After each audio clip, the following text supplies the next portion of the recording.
Hi, it's 8 in the morning and it's finally the last installment of my makeup brushes. Oh man, I didn't think it was going to be so much talking required to discuss them. So just to kind of break it down, this is kind of like my pointier brushes for blending, stuff like that. I'll discuss these more in detail. And then towards the bottom we have like blending and crease brushes. So we'll just get started. So to begin, we have the my apologies, the Chikuhodo Z10, the CQM, Uemura 5R. And then after that, we have the CQL, 13G, which is a crease brush. And then we have the Shoe 8HR. So as for my first one, which will be the Chikuhodo Z10. This brush is primarily used for, this is the brush that I tend to use the most for when it comes to like lining or applying loose, or just applying eyeshadow on the bottom lash line, and also just like feathering out like the outer V in terms of eyeshadow placement on the lid, and also popping like the inner corner of my eye. This is a very versatile brush. This is probably another good brush by Chikuhodo. Of course, it's soft. Some people don't like it due to its softness. I do like the flexibility of this brush just because when you go on the bottom lashes, it's very easy to just glide it underneath your eye.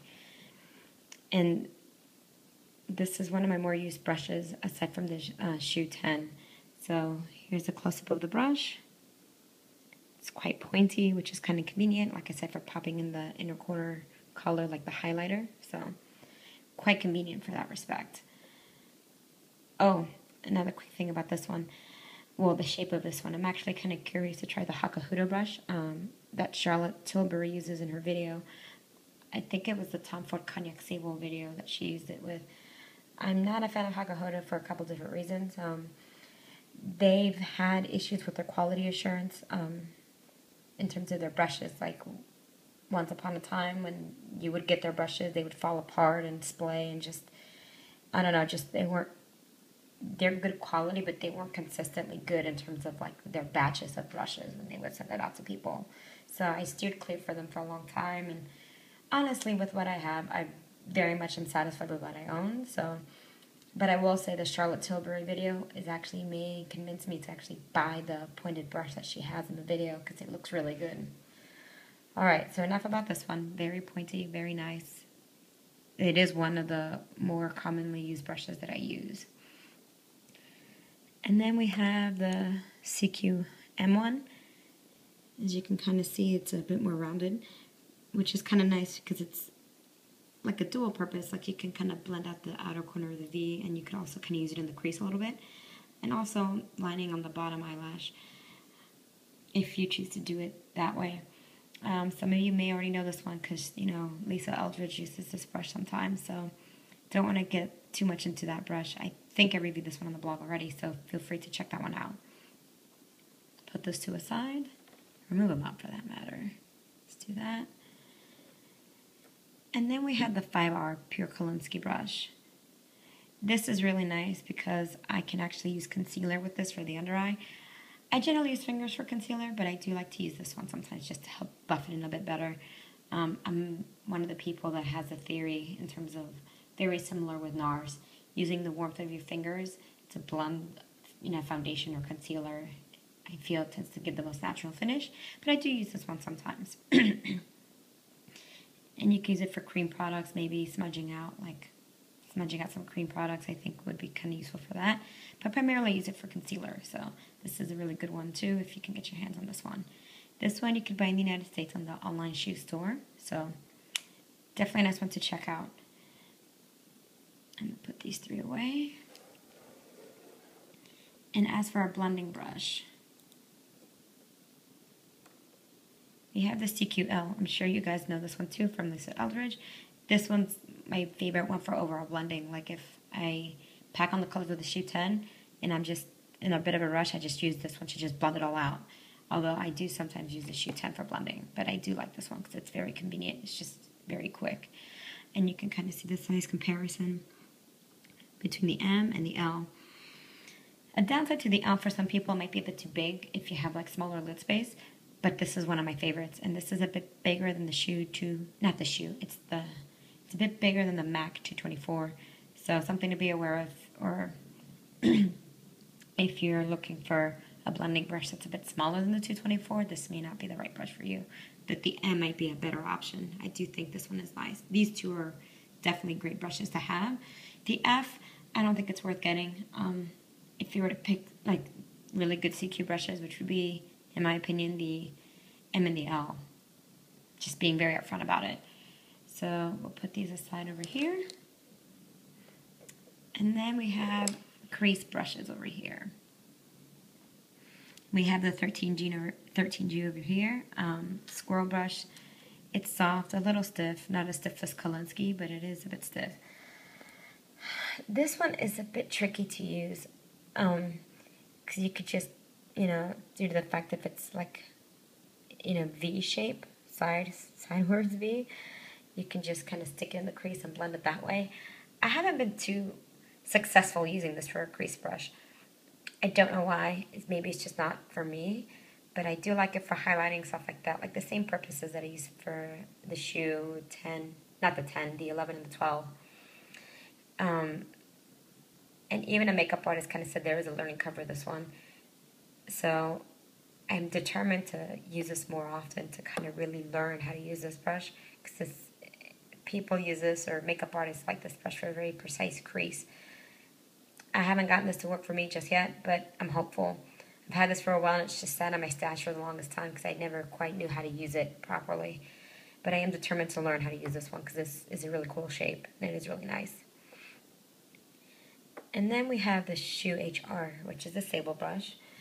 This one I do like for a crease because it's a very soft crease and it's very densely packed. You can kind of get a close-up of the hairs. So you can zoom in. It's kind of hard to do it.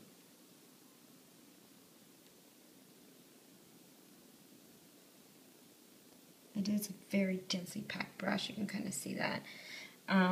I do like this one for a soft crease, just like windshield wiper motion. Although this can be a bit big, and I will say that, I'll be the first to admit it. This may not be for everybody because it is a very big crease brush. So for those of you who are looking for like a very good brush for crease, like to go in the crease without being too big, and yet for blending overall, the M might be your best option out of all of these. So just be aware of that. My next favorite, of course, is the Suqqu L1. So these two are like my favorite out of the batch because they're the easiest to use. Not really much learning curve required. But my other one that, like I said, the three that I use the most is, of course, the Chikuhodo Z10, Suqqu, M, and the L. So something to be aware of. I do think the other brushes are good. And of course, like I said, the Suqqu 5R is a very different purpose, but I did wanted to group it together because of the shape of it, because it is, you can kind of see the difference between, you know, the Z10 and the 5R. So that's basically it for my video. I just wanted to say some overall thoughts on this, I guess. If you guys have any questions about brushes or just not sure what you want to get, feel free to check reviews. And don't read just one review. You want to read more than one just because some people, everybody's different with methods of application. Not everybody's the same, of course. And also, be aware too when you're looking at brush reviews, which people get these brushes for free. Because, of course, I tend to think bloggers in general or YouTubers or people who review in general, and when they get stuff for free, they tend to have a more positive review on it because they got it for free. And just so you're aware, I paid for all of my brushes. None of them I got for free, except for the 8HR Sable, which I did get as a gift from the same person that did me the favor of getting me the RMK face brush in the first part of my video. So, but like I said, it was a gift. She couldn't use this one because she thought it was too big. Well, it probably is too big because it is a very big brush. I like this one, and I do use this but not as often as some of my other ones. I'm just trying to think. I mean, there are other Japanese lines that are really good. I mean, I'm sure Chikuhodo makes good ones, and I'm sure they've gotten better with their quality assurance. I'm just trying to think. I mean, those are some of the major ones. And Chikuhodo makes all the great series brushes, but the Z series is the one I use. Part of it because, you know, it's the gray squirrel hair. Secondly, you know, if I wanted to try the brushes, I really want to try like the best ones first. I am going to probably venture some of the other ones, but I don't really know. Just because I have what I need and I try to be minimalist as possible. Like try to have a brush for every single purpose and try not to have too many of the same thing because it just gets overwhelming. But anyway, I hope you enjoyed the video because it was definitely fun to make. Definitely a lot of thoughts and talking required. A bit surprised in terms of the talking that was required to discuss all these brushes, but I do love them all, just in different ways, of course. Anyway, I hope you guys have a great day and enjoy your weekend, and I hope you guys are all staying warm wherever you are. All right, bye.